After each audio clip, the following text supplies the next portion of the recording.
Hello student, स्वागत है आपका आईसीटी वर्चुअल क्लासेस में। मैं हूं कविता, आपकी साइंस टीचर। उम्मीद करती हूं आप सभी अच्छे होंगे और स्वस्थ होंगे। क्लास हम यहाँ पे स्टार्ट कर रहे हैं अपना क्वेश्चन पेपर, और हम यहाँ पे 2022 के क्वेश्चन पेपर की बात कर रहे हैं। इससे पहले आपने 2024 के क्वेश्चन पेपर को यहाँ पे देखा था और सॉल्व किया था। एक और क्वेश्चन पेपर देखेंगे, डिस्कस करेंगे, और जिससे आपको आइडिया आ जाएगा कि क्वेश्चन कौन से यहाँ पे रिपीट हो रहे हैं या वो कौन से टॉपिक है जो बार बार आपके क्वेश्चन में आपसे पूछे जाते हैं, जिससे आपको इम्पोर्टेंट जो टॉपिक है उसका पता चल जाएगा। ठीक है, तो जैसे कि पैटर्न आपको पहले भी पता है, आप क्वेश्चन पेपर सॉल्व कर चुके हैं। हमने कहा कि यहाँ पे आपके पास आता है 2.5 घंटे का समय, 2 घंटे 30 मिनट का समय आता है। ठीक है, पूर्णांक जो आपके पास है वो है 80 नंबर का। ठीक है, 80 नंबर का आपके पास पूरा जो क्वेश्चन पेपर आता है। इसमें हम इस क्वेश्चन पेपर में अगेन जो बायो के क्वेश्चन है वही हम यहाँ पे सॉल्व करेंगे। तो सबसे पहले हम सेलेक्ट कर लेंगे कौन कौन से बायो के क्वेश्चन हमारे पास आते हैं, उसके बाद हम उन्हें एक एक करके सॉल्व करेंगे। ठीक है, तो सबसे पहला जो क्वेश्चन आपके पास आता है वो है यहाँ पर मैच द कॉलम, यानी कि आपको मिलान करना है। और आपको मिलान कौन से करने हैं, जो आपके बायो के टॉपिक होंगे वो आपको यहाँ पे क्या करने हैं, मिलाने हैं। क्लियर है इतना? चलिए, तो सबसे पहले हमने बात की है यहाँ पर बी, यानी कि ईस्ट, स्टोमेटा और सलाइवा। यानी कि आपको क्या क्या मैच करना है यहाँ पे, ईस्ट को मैच करना है, फिर ग जो स्टोमेटा या रंध्र है उसे मैच करना है, और लार को यहाँ पर क्या करना है, मैच करना है। ठीक है, सही जो विकल्प है उससे आपको ये मैच करना है। नेक्स्ट हमारे पास ट्रू एंड फॉल्स आते हैं, जिसमें आपको ट्रू एंड फॉल्स में से सेकंड जो है वो आपको सॉल्व करना है। ठीक है, चलिए, आपको फोर्थ जो है वो आपको यहाँ पे सॉल्व करना है। तो आपने कहा कि आपको ये सॉल्व करने की प्रकाश संश्लेषण में कार्बन डाइऑक्साइड मुक्त होती है, ये सत्य है या असत्य है?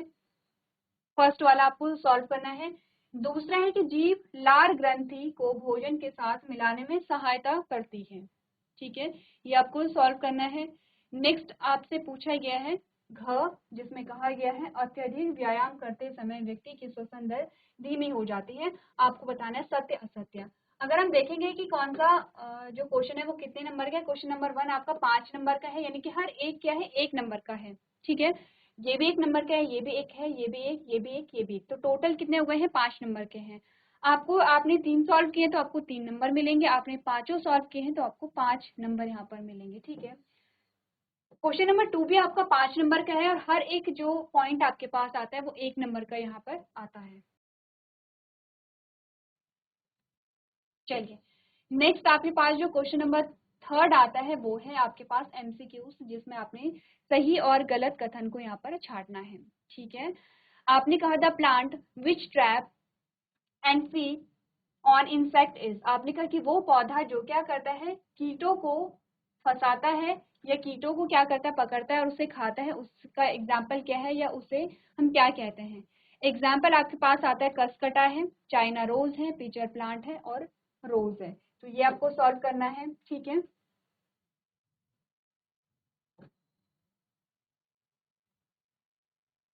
ठीक है, नेक्स्ट है, ये आपको सॉल्व करना है यहाँ पर।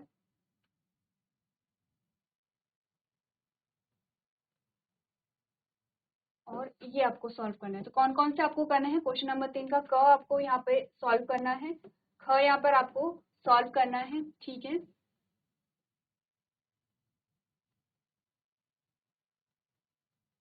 और लास्ट वाला आपको सॉल्व करना है, जिसमें पूछा गया है पादप का जनन भाग होता है। नेक्स्ट है क्वेश्चन नंबर 4, जिसमें आपसे फिल इन द ब्लैंक्स पूछे गए हैं, जिसमें आपसे बोला गया है 3 फॉर्म्स ऑफ वाटर। ठीक है, पानी की 3 अवस्थाएं। ये आप केमिस्ट्री में, बायो में कहीं भी सॉल्व कर सकते हैं, एक बार इसे हम डिस्कस कर लेंगे। नेक्स्ट है जो क्वेश्चन नंबर 4 का बी है, उसे आपको यहाँ पे सॉल्व करना है। नेक्स्ट है क्वेश्चन नंबर 4 का सी जो है वो भी आपको यहाँ पर सॉल्व करना है। ठीक है, चलिए, तो आपको क्या करना है, पानी की अवस्थाएं, हरे क्योंकि हरे पादप अपना खाद्य स्वयं बनाते हैं इसलिए इन्हें डैश कहते हैं, ये आपको बताना है। क्या कहते हैं, मानव शरीर की सबसे बड़ी ग्रंथि क्या है, ये आपको बताना है। ठीक है, क्वेश्चन नंबर 5 आपका क्या है, केमिस्ट्री का क्वेश्चन आता है। क्वेश्चन नंबर 7 देखिए, जिसमें आपसे पूछा गया है sketch the reproductive parts of a flower and label it. किसी पुष्प का चित्र खींचकर उनमें जनन अंगों को नामांकित कीजिए। 4 नंबर का क्वेश्चन आपके पास यहाँ पर आता है। ठीक है, 4 नंबर का क्वेश्चन है और 2 खंड इसके आते हैं, खंड अ एंड खंड ब। में पूछा गया है कि आपको क्या करना है, फ्लावर का डायग्राम बनाना है और उसमें उसके जो रिप्रोडक्टिव पार्ट होते हैं उन्हें आपको दिखाना है, उनके नाम लिखने हैं। इसी का खंड ख है जिसमें कहा गया है explain the difference between self pollination and cross pollination. ये क्वेश्चन आपका रिपीट हुआ है, जब आपने प्रीवियस जो क्वेश्चन पेपर देखा था उसमें सेम क्वेश्चन आपके पास आया था, स्वपरागण एवं पर परागण के बीच अंतर बताइए। तो आपने कहा कि टोटल जो है वो 4 नंबर का है, इट मीन्स कि ये भी 2 नंबर का होगा और ये भी क्या है 2 नंबर का होगा। ठीक है,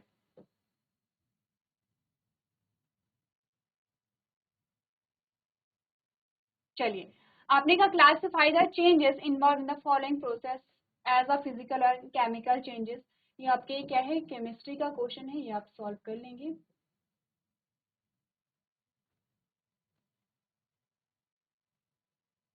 चलिए, क्वेश्चन नंबर 12 देखिए, यानी कि प्रश्न संख्या 12 जो आपके पास आती है। आपने कहा outline your role as a active citizen in relation of a sanitization. ठीक है, आपके पास जो क्वेश्चन नंबर 12 आया है यहाँ पर, उससे आपसे पूछा गया कि स्वच्छता के संदर्भ में एक सक्रिय नागरिक के रूप में अपनी भूमिका समझाइए। ये आप खुद करेंगे। ठीक है, इसके जो बी वाला पोर्शन, इसमें कहा गया है write down a short note on any one of the following. निम्न में से किसी एक पर संक्षिप्त टिप्पणी लिखिए।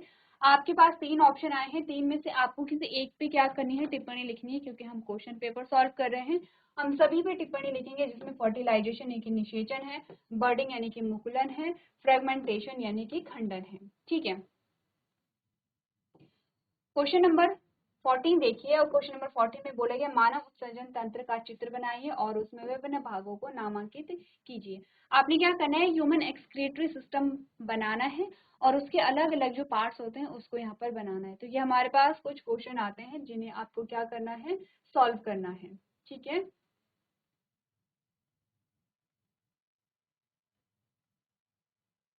चलिए स्टार्ट करते हैं अपना क्वेश्चन। और क्वेश्चन नंबर 1 से आपको स्टार्ट करना है, आपको मैच करना है यहाँ पर ईस्ट, स्टोमेटा एंड सलाइवा।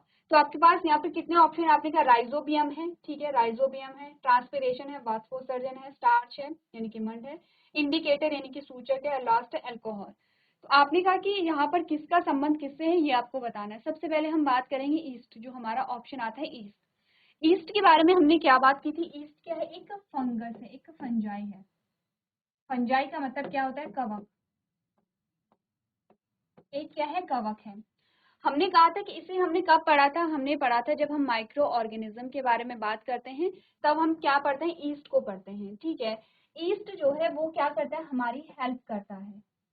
कैसे हमारी हेल्प करता है, जैसे कि देखिए, हमने कहा था कि ईस्ट को आप अलग अलग जगह पे यूज करते हैं। जैसे आपको इडली बनाना है, ब्रेड बनाना है, या फिर केक बनाना होता है, तो वो जो डो होता है उसमें ईस्ट को डाला जाता है। उसको डालने का रीजन क्या होता है, वहां पे वो क्या कर देता है, उस डो को सॉफ्ट कर देता है। ठीक है, सॉफ्ट कैसे करेगा, ईस्ट यहाँ पर बनाएगा कार्बन डाइऑक्साइड और एल्कोहल। एल्कोहल को OH से डिनोट करते हैं, ये जब आप हायर क्लासेस में जाएंगे तब आप समझेंगे, प्लस एल्कोहल। ठीक है, जो अल्कोहल और कार्बन डाइऑक्साइड है वो दोनों ही डो से बाहर निकल जाते हैं, जिससे कि डो फूल जाता है और डो क्या हो जाता है, यहाँ पे सॉफ्ट हो जाता है। इसका मतलब हमने क्या समझा कि इनमें से जो ईस्ट का संबंध है वो किससे है, क्या वो राइजोबियम से है, क्या वो ट्रांसपिरेशन से है, क्या वो स्टार्च से है, या वो इंडिकेटर से है, या वो अल्कोहल से है। तो हमने कहा कि यहाँ पर जो ईस्ट है उसका जो संबंध है वो किससे होगा, अल्कोहल से होगा, क्योंकि ये क्या करता है, यहाँ पर अल्कोहल का प्रोडक्शन करता है। ठीक है, नेक्स्ट आता है यहाँ पे स्टोमेटा। स्टोमेटा का जो संबंध है वो किससे है, आपने कहा हमारे पास क्या क्या ऑप्शन आते हैं, राइजोबियम है, ट्रांसपिरेशन आता है, स्टार्च आता है, इंडिकेटर आता है, अल्कोहल तो आपने यहाँ पे चूज कर लिया है। अब हमने कहा ये है पत्ती और ये है उसका स्टोमेटा। ठीक है, स्टोमेटा का संबंध किससे होता है, हम यहाँ पर सबसे पहले देख लेते हैं।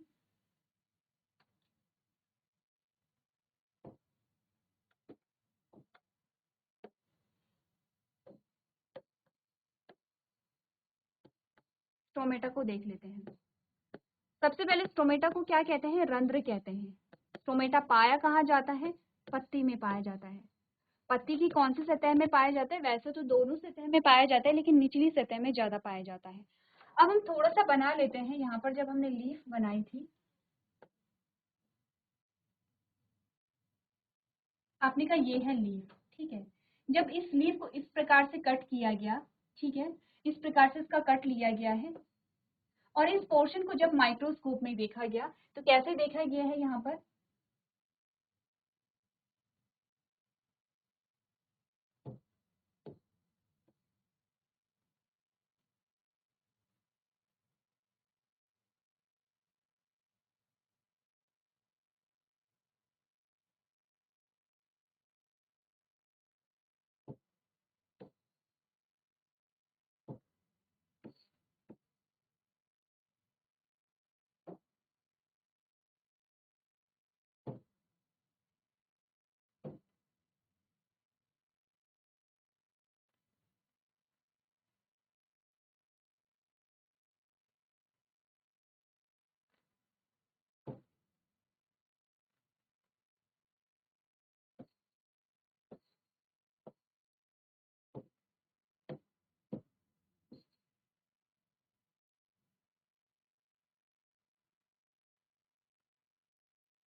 एक्चुअली में आपको दिखा क्या रखा है?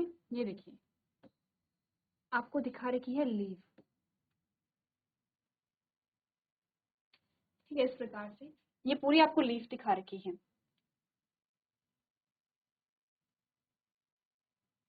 ठीक है।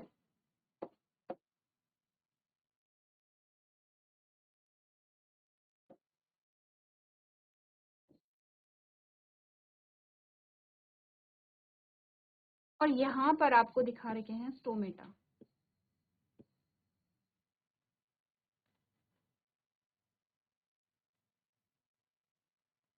ठीक है। अब अगर आप लेबलिंग करते हैं तो आप क्या क्या इनके नाम आपने देखे हैं? आपने कहा ये है क्यूटिकल, ये है क्यूटिकल, ये है अपर एपिडर्मिस, ठीक है। ये दोनों आपके आते हैं मीजोफिल सेल।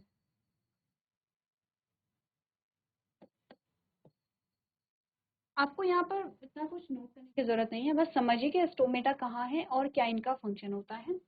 ये आपका जो आता है ये है लोअर एपिडर्मिस,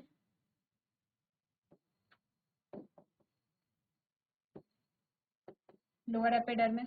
अगेन जो आपके येलो कलर में है ये है क्यूटिकल, और ये है स्टोमेटा, स्टोमेटा। स्टोमेटा यहाँ भी पाए जाते हैं लेकिन कम होते हैं, कंपैरेटिवली कम होते हैं, ठीक है।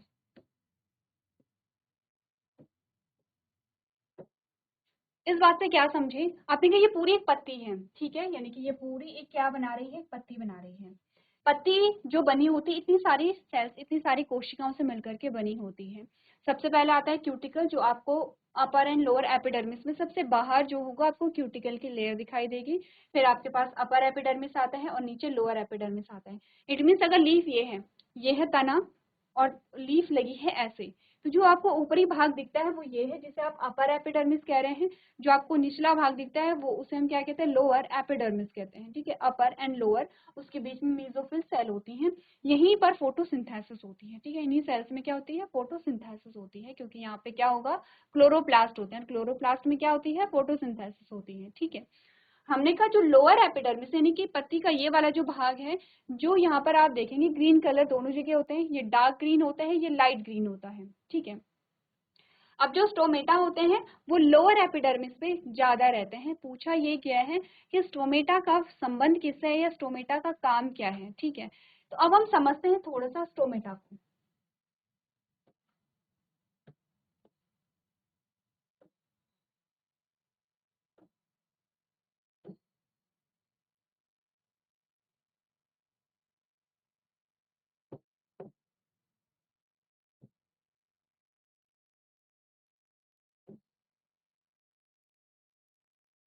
ठीक है, ये हमारे पास आती है लीफ, और ये हमारे पास हमने बना रखे हैं दो स्टोमेटा।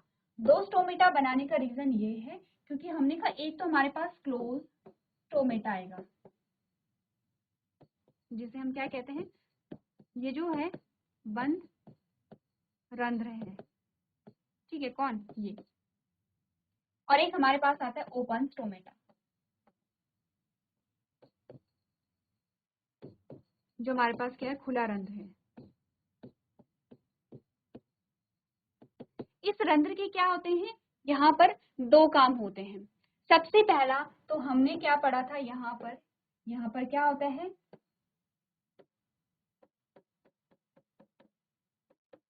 पानी आ रहा है, कहाँ से आ रहा है, पानी आ रहा है जड़ों से। आपने कहा जड़ों से जो पानी है वो कहाँ आता है, पूरे भागों तक पहुंचाया जाता है, जो कि कहाँ पे आएगा, पत्ती तक भी आएगा।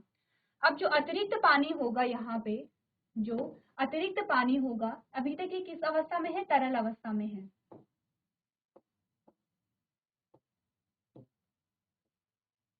अभी तक ये तरल अवस्था में है।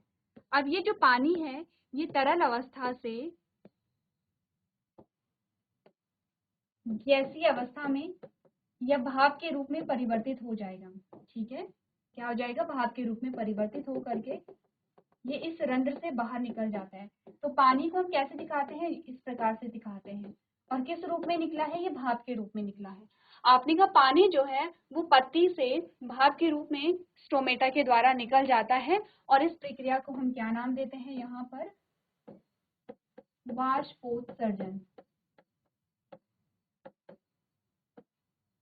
या इसे हम क्या कहते हैं, ट्रांसपिरेशन। एक होता है इवेपोरेशन, एक होता है ट्रांसपिरेशन। इवेपोरेशन को हम कहते हैं वाष्पीकरण, और ट्रांसपिरेशन को हम क्या कहते हैं, यहाँ पे वाष्पोत्सर्जन कहते हैं। ठीक है, एक काम तो ये हो रहा है। दूसरा हमने कहा जब फोटोसिंथेसिस होती है तो पौधे को क्या चाहिए, यहाँ पे कार्बन डाइऑक्साइड चाहिए, जो हमारे वातावरण में होती है। ये कार्बन डाइऑक्साइड कहाँ जाती है, यहाँ चली जाती है। जब यहाँ पे फोटोसिंथेसिस से तो ऑक्सीजन बनती है, और ये ऑक्सीजन कहाँ आ जाती है, बाहर आ जाती है। तो ये गैस विनिमय इसे कहते हैं, गैस एक्सचेंज या गैस विनिमय इसे कहते हैं। ठीक है, हमारे पास दो काम आए हैं किसके, स्टोमेटा के। एक तो है वाष्पोत्सर्जन, ठीक है, जिसे ट्रांसपिरेशन कहते हैं, और एक गैस विनिमय है। अब देखते हैं कि ऑप्शन हमारे पास क्या क्या आए हैं जिससे कि आप स्टोमेटा को यहाँ पर क्या कर सकते हैं, मैच कर सकते हैं। तो आपने कहा राइजोबियम है, नहीं राइजोबियम तो नहीं है।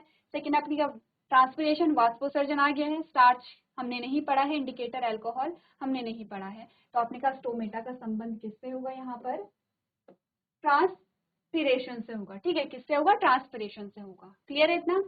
अब आते हैं थर्ड, जो हमारा ऑप्शन आता है जिसे आपको मैच करना है, वो है सलाइवा, या वो है लार।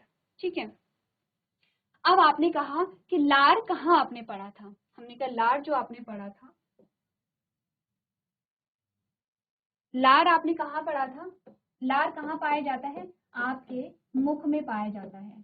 ठीक है, लार कहाँ से निकलता है, लार ग्रंथि, लार जिसे आप क्या कहते हैं, सलाइवा।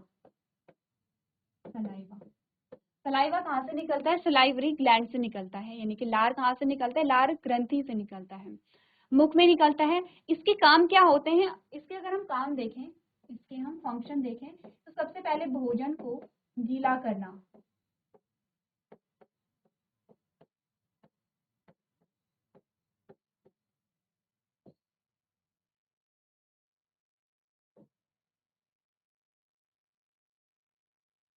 गीला करना। जब भोजन को गीला किया जाता है तो ये क्या होता है, भोजन को चबाने में सहायक है, भोजन चबाने में सहायक है। तीसरा है भोजन के पाचन में सहायक है।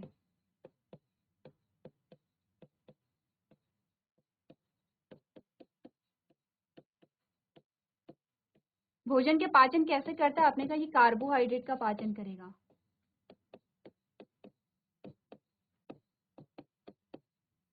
ये कार्बोहाइड्रेट का पाचन करेगा। ठीक है, और ये भोजन निगलने में भी सहायक होता है, क्योंकि भोजन गीला होगा तभी तो आप निगल पाएंगे। तो भोजन निगलने में सहायक होता है।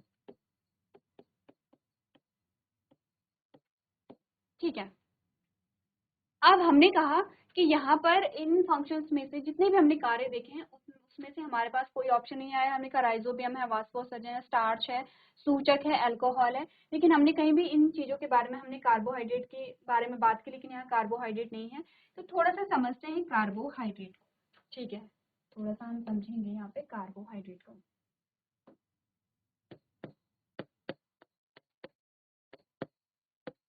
कार्बोहाइड्रेट जो है आपका पोषक तत्व है, जो आपको क्या देता है, ऊर्जा देता है, जो आपको ऊर्जा देगा। लेकिन ये ऊर्जा कब देगा आपको, आपने कहा जब ये सरल रूप में आएगा, क्योंकि कार्बोहाइड्रेट क्या है, जटिल भोज्य पदार्थ है।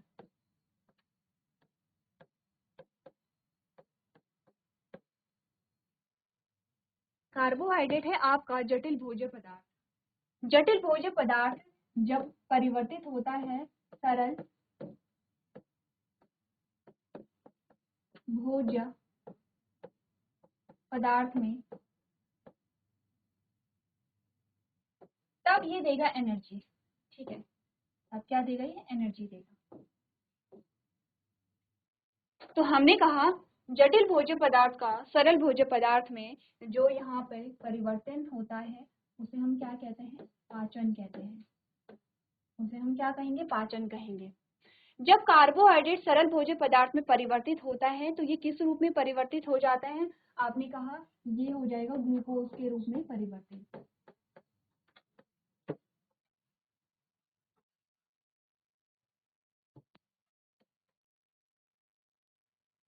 आपने कहा जब कार्बोहाइड्रेट सरल भोज्य पदार्थ में परिवर्तित होता है तो ये ग्लूकोज में परिवर्तित होता है। तो हम ये कह सकते हैं कि कार्बोहाइड्रेट क्या है, आपने कहा ये जटिल कार्बोहाइड्रेट है, ग्लूकोज ये भी क्या है, कार्बोहाइड्रेट है, लेकिन ये कैसा कार्बोहाइड्रेट है, सरल कार्बोहाइड्रेट है। तो हमारे पास एक क्लासिफिकेशन आता है,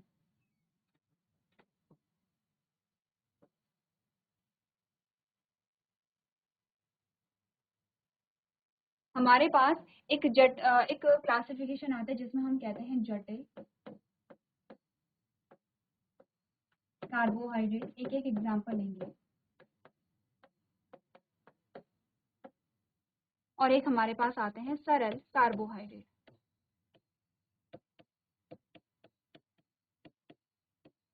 अब जटिल कार्बोहाइड्रेट और सरल कार्बोहाइड्रेट क्या होते हैं, सिंपल सी चीजें समझते हैं। जटिल कार्बोहाइड्रेट का मतलब है एक धागा है, इसके साथ दूसरा धागा है, फिर तीसरा है, चौथा है, पांचवा है, छठा है, सातवां है, इस प्रकार से। इसका मतलब बहुत सारे कार्बोहाइड्रेट आपस में मिल करके जटिल कार्बोहाइड्रेट बनाते हैं, और आपने कहा एक या दो कार्बोहाइड्रेट मिल करके सरल कार्बोहाइड्रेट बनाते हैं। आपने कहा ये इस प्रकार से सरल है, सरल यानी कि ये एक या दो कार्बोहाइड्रेट से मिलकर के बने होते हैं। जैसे जटिल कार्बोहाइड्रेट का एग्जांपल है स्टार्च, जिसे मंड लिखा हुआ है स्टार्च है, और सरल का एग्जांपल है ग्लूकोज।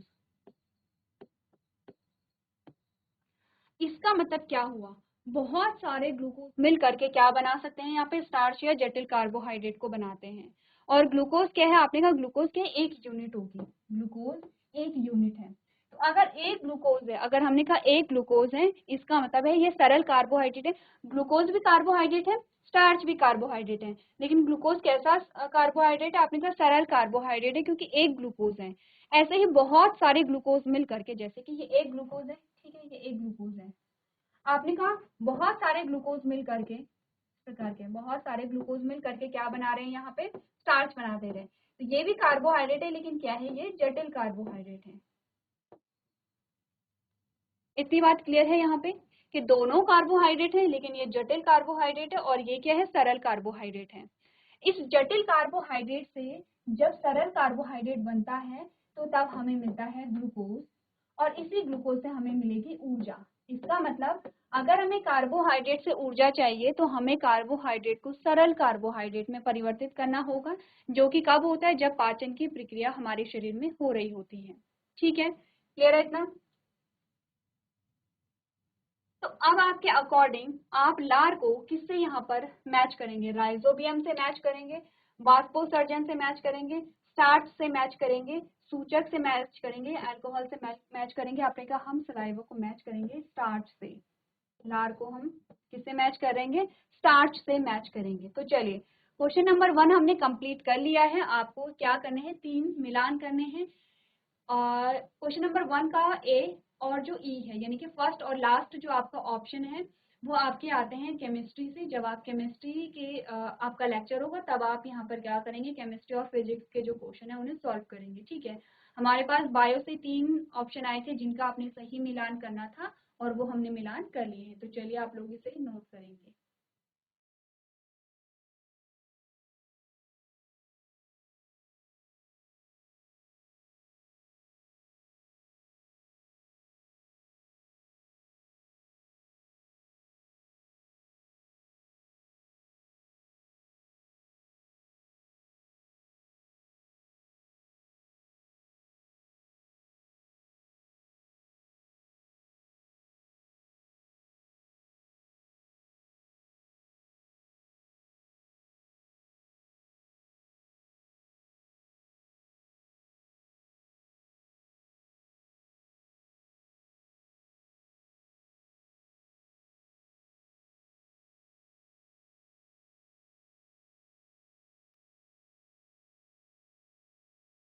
चलिए इतनी बातें क्लियर हैं तो हम आगे बढ़ते हैं और नेक्स्ट जो क्वेश्चन है हमारे वो देखते हैं। क्वेश्चन नंबर 1 आपका हो गया है।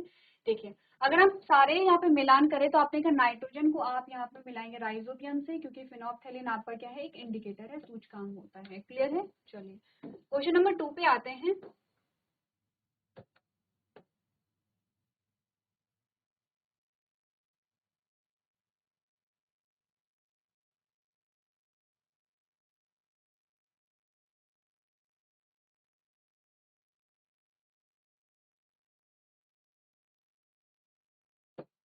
चलिए क्वेश्चन नंबर 2 पे आते हैं। क्वेश्चन नंबर 2 में आपसे पूछा गया है ट्रू एंड फॉल्स, यानी कि सत्य एंड असत्य। सबसे पहला है जो आपसे पूछा गया है क्वेश्चन नंबर 2 में, carbon dioxide is release in photosynthesis, यानी प्रकाश संश्लेषण में कार्बन डाइऑक्साइड मुक्त होती है। ये कथन सत्य है या असत्य है? प्रकाश संश्लेषण से आया है। सबसे पहले तो हम ये बोलेंगे जो प्रकाश संश्लेषण है वो क्या है। आपसे सबसे पहला क्वेश्चन है प्रकाश संश्लेषण क्या है?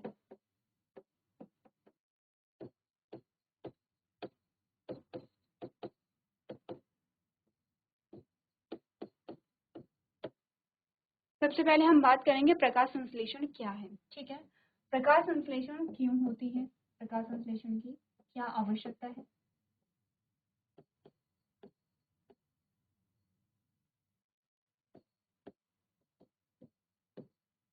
ठीक है, प्रकाश संश्लेषण पोषण के कौन से प्रकार में आता है, यानी कि स्वपोषी पोषण में या परपोषी पोषण में? तो हम बात करेंगे प्रकाश संश्लेषण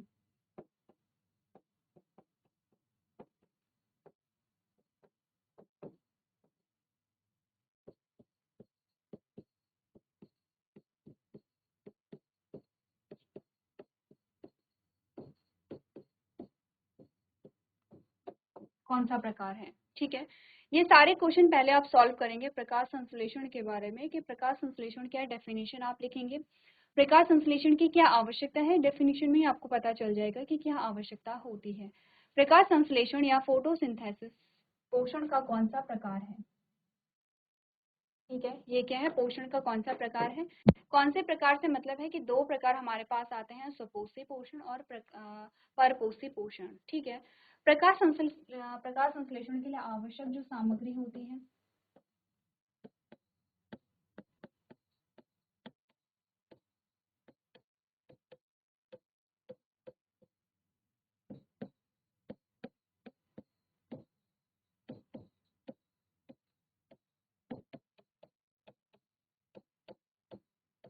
प्रकाश संश्लेषण के लिए आवश्यक सामग्री क्या क्या है? तो सबसे पहले तो आप इन क्वेश्चंस के आंसर करेंगे, क्योंकि सबसे जो बेसिक चीजें हैं वो यही आती हैं। जब आपको ये सभी चीजें पता होंगी तब आप बता पाएंगे कि क्या प्रकाश संश्लेषण में कार्बन डाइऑक्साइड मुक्त होती है या नहीं होती है। यस और नो, यानी कि सही और गलत का आप क्या करेंगे? यहाँ पे जो चिन्ह है वो लगाएंगे। ठीक है, तो ये क्वेश्चन आपके लिए होमवर्क में आते हैं, ये आप लोग घर से करके लेके आएंगे। तो आज के सेशन में हम इतना ही करेंगे। अभी तक क्लास में बने रहने के लिए आपका धन्यवाद।